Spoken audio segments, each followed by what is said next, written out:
C'est le monument le plus emblématique de Barcelone, la Sagrada Familia. Même ceux qui ne sont jamais venus dans la capitale catalane reconnaissent ce temple expiatoire, en construction depuis presque 140 ans. Malheureusement, le père de ce chef-d'œuvre ne saura jamais rien de la popularité de la Sagrada à travers le monde. Antoni Gaudí, l'architecte qui a presque modelé la Barcelone d'aujourd'hui, meurt bien avant d'achever son plus grand projet, et dans des circonstances dramatiques. Je suis Clémentine Laurent, et aujourd'hui, l'historien Pau Moncho va se mettre dans la peau de Gaudí et nous raconter ses derniers jours. C'est l'une des 1001 histoires de Barcelone.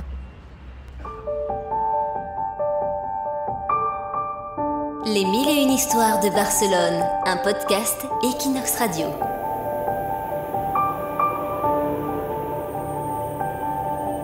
C'est lundi après-midi de 1926.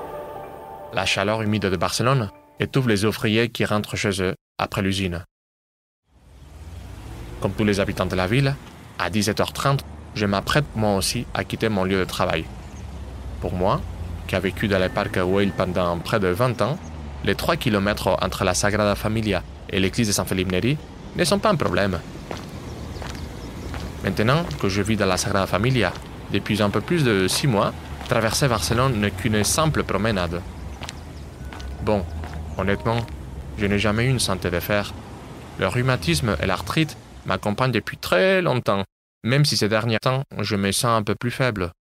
Je sais que certains journalistes disent que je ressemble à un sac d'os. Ils disent que je ne suis plus que l'ombre de moi-même. C'est parce qu'ils n'ont pas vu mes genoux vandés. S'ils les voyaient, ils diraient sûrement que je ressemblais aussi à une momie. Mes pieds ne me suivent plus, car les années ne pardonnent pas. J'ai presque 74 ans. Heureusement, ma tête fonctionne toujours. Alors, je me suis fait des chaussures du style Art Nouveau. Les premières chaussures Art Nouveau d'Europe. Avec des semelles en corde de cuir au-dessus et le tout maintenu par des bandes élastiques. Mais mon état n'est pas seulement dû à mon âge. Ma maladie et les graves fièvres dont j'ai souffert il y a quelques années m'ont bien amoché.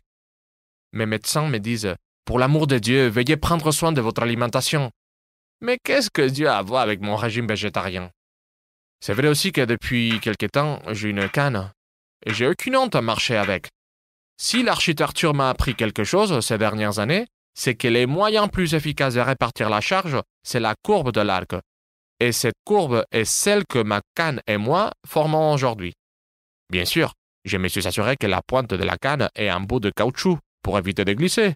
Je suis déjà tombé plusieurs fois et mes pauvres os ne résisteraient plus à une nouvelle chute. Je me souviens encore de ce que j'ai dit à l'un de mes ouvriers avant de partir. Demain, Vicens, venez tôt. Nous ferons de très belles choses.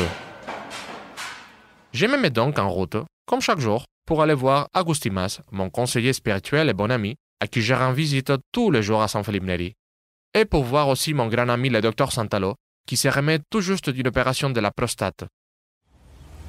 Donc, en suivant mon itinéraire habituel, je descends la rue Bailène, et quand j'arrive au carrefour de la Gran Via, tout près de la place Tétouan, je suis renversé par un tramway, le numéro 30. Mais qu'est-ce que c'est que cette ville où les trains et les voitures ont la priorité sur les piétons? Selon les rapports de la compagnie des tramways, le conducteur a déclaré que devant l'impossibilité de freiner, il a écrasé un sans-abri, ivre. Il s'est arrêté un instant, a écarté les vagabonds des voies et il a repris son chemin. Ce qui va suivre, beaucoup le savent déjà.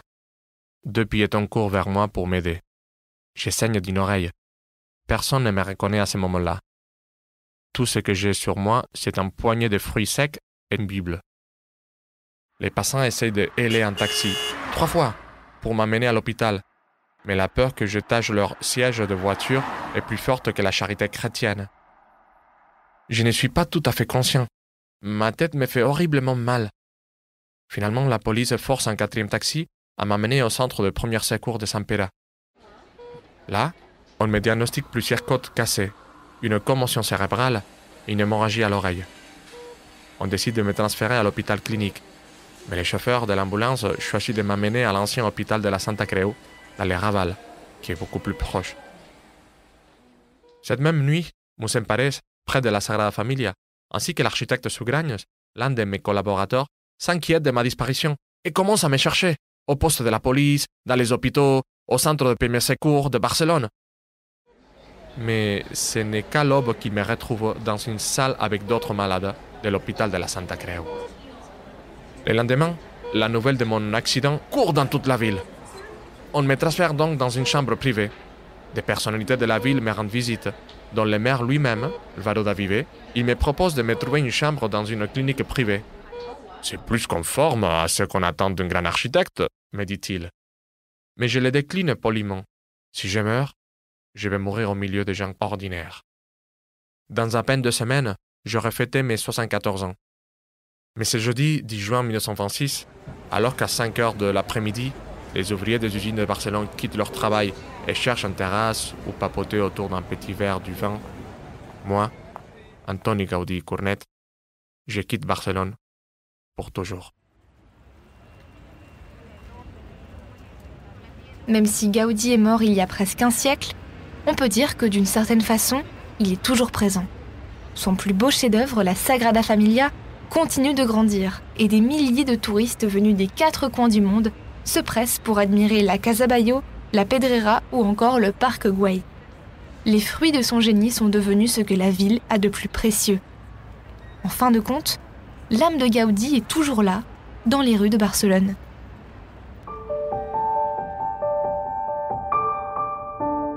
Les 1001 histoires de Barcelone, un podcast Equinox Radio.